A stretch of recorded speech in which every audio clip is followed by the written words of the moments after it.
Magandang araw po, welcome po sa aking bagong YouTube channel na Nov9 TV on the Spot. Real talk, real fast. Nandito po tayo ngayon sa Canyon Ranch, Carmona, Cavite kung saan meron po tayong bagong video presentation.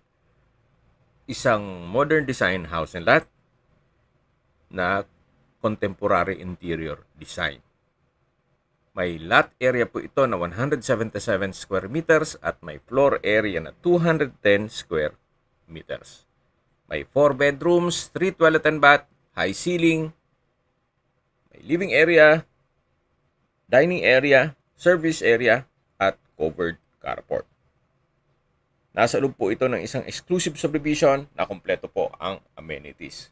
Gaya ng infinity pool, jacuzzi, gym, indoor basketball court, tennis court, parks and playgrounds, multipurpose hall, at meron pong 24 hours security. Kaya safe na safe po ang pamilya nyo dito.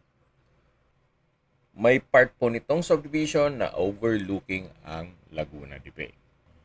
Ito po ay well-maintained kaya ready for occupancy. Anytime po na ma-acquire itong property, pwede nyo na pong lipatan kaagad. Dito po sa harapan ay meron pong pocket garden. Meron pong dalawang sliding glass window at brickstone design yung wall. Nandito po tayo sa veranda. Meron pong rattan tables and chairs na kasama po yan. Then malaki naman ang espasyo nito, naka-tiled flooring, may tubular railing at hanggang dito po sa may covered carport o garahe. Na naka-tiled flooring na rin po yan at may access door papunta naman sa loob ng bahay. So mula po dito sa veranda, ito naman po yung main door na naka-smart lock system. Samahan niyo po ako, pasok po tayo, at welcome po dito sa bahay ni Madam. Ito po yung living area o salas. Naka-contemporary interior design po yan. High ceiling, may pin lamps, napakaliwalas po. Premium tiles ang ginamit dito sa flooring. At dito naman po sa side na to ay yung stairs o hagdan. Ito po ay fully furnished, kaya ang kulang na lang po ay kayo at ang gamit nyo kung sakaling ma-acquire nito. Pero lang po pala dun sa personal staff ni owner at yung dalawang split type na aircon. May wall-mounted na table at high chair dito. At ito naman po yung formal kitchen. May kitchen countertop, stainless sink with faucet, wall-mounted kitchen cabinet, at ito po yung access door na papunta naman sa garahe. Na kung saan pinakita ko na sa inyo ito kanina. Yan po yung veranda. Doon tayo nakapwesto kanina. Balik po ulit tayo dito sa loob. So yan po yung formal kitchen. At meron pong access door naman dito na papunta sa service area. Ito po yung naka-aluminum screen door. So malaki naman po ang espasyo nito. Dito. Check po natin yung ibang parte nitong bahay. Yan po ulit yung tatlong high chair na may wall-mounted na table. At dito naman po yung common toilet and bath. Maayos naman po ang toilet fixtures nito. May bathroom sink, vanity mirror, water closet with bidet. May shower curtain, naka-tiled bathroom wall, hot and cold shower, at may bathroom window. So wala naman po kayong papagawa dito.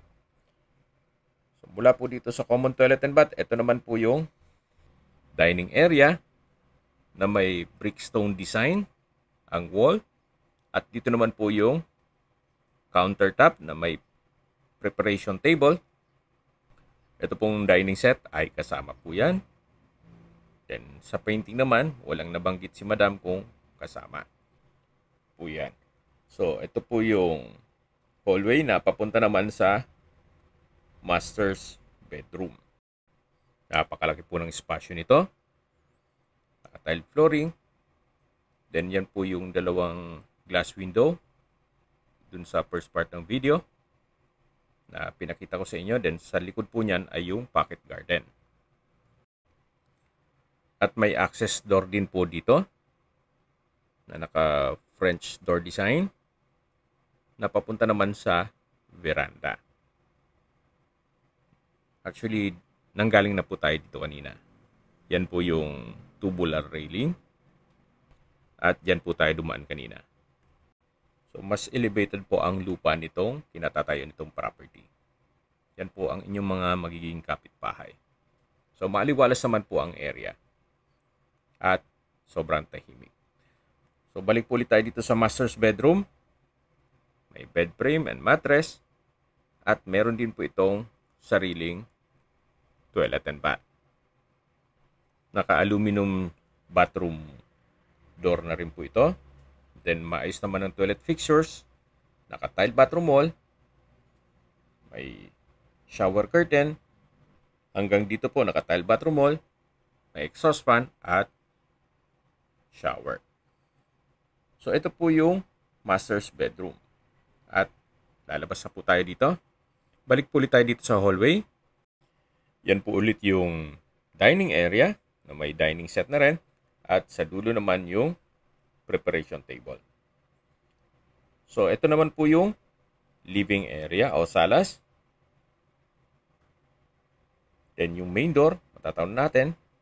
At aakit na po tayo dito sa stairs o hagdan na kung saan naka-wooden planks, itong staircase, at nakatubular ang railing.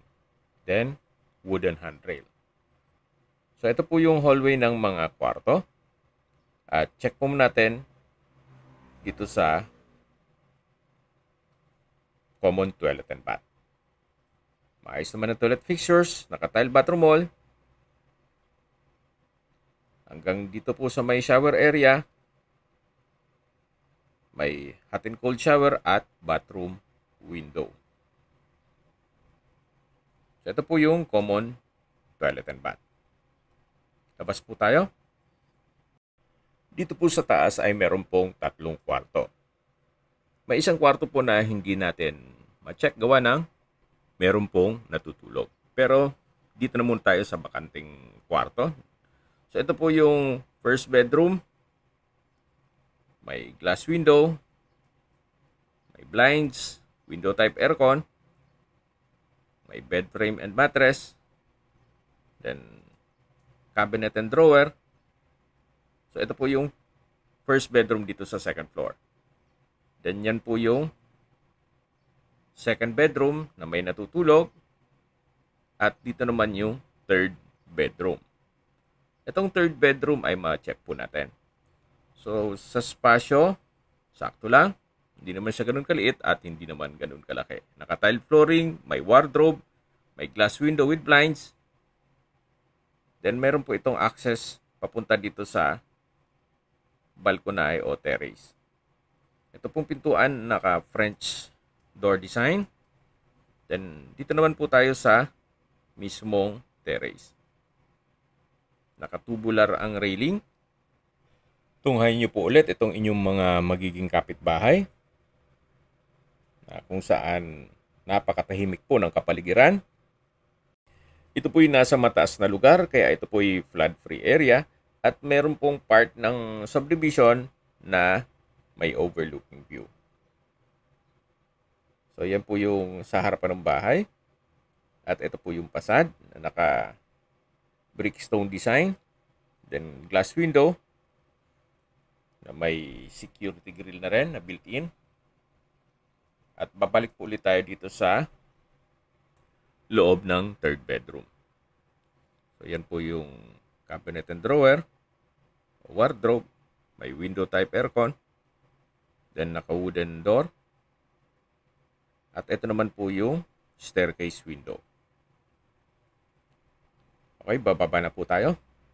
Pag-usapan na po natin ang distance, location, at travel time. Mula po sa Walter Mart, Carmona, na kung saan nandun na rin po ang LTO Carmona, may Starbucks, mga bangko, fast food gaya ng McDonald's at Jollibee, public school, Pure Gold at Carmona Hospital at Medical Center. Ang distance is 3.3 kilometers at ang travel time is 8 minutes. Yan po yung lagi kong binabanggit sa aking video na dapat nyo i-consider sa paghanap ng property yung meron pong malapit na hospital. Hindi ko naman po sinasabing sakitin kayo. Yan naman po for emergency purpose lang naman. At mula naman po sa public market ng Carmona, ang distance is 5 kilometers at ang travel time is 11 minutes. Mula naman po sa South Luzon Expressway, Carmona exit, ang distance is 8 kilometers at ang travel time is 15 minutes. Kaya you might consider this property, especially kung sa Manila kayo nagtatrabaho, wala pa pong isang oras, nasa Manila na po kayo mula dito sa Carmona.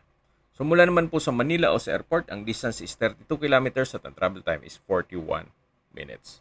Okay, sa presyo na po tayo. Binebenta po ito ni owner sa halagang 8.5 million pesos net. Kung may mga katanungan po kayo, tawag lang po kayo sa aking numero. At sa mga kababayan naman natin na sa ibang bansa, meron po akong Telegram. Sa mga iPhone user naman, may iMessage. Meron din pong Imo, Skype, Viber at WhatsApp. Same number lang po, 0917-316-3399. Sa mga nagtatanong naman po ng aming Facebook, meron po kaming Facebook page na Nov9 TV at Facebook Reels Video. Meron din pong TikTok at Instagram. May ibang YouTube channel po kami na The Nov9 TV Channel, Nov9 TV Listings, at Nov9 TV Official. Salamat po sa panunod sa aking mga videos at ingat po kayo lagi.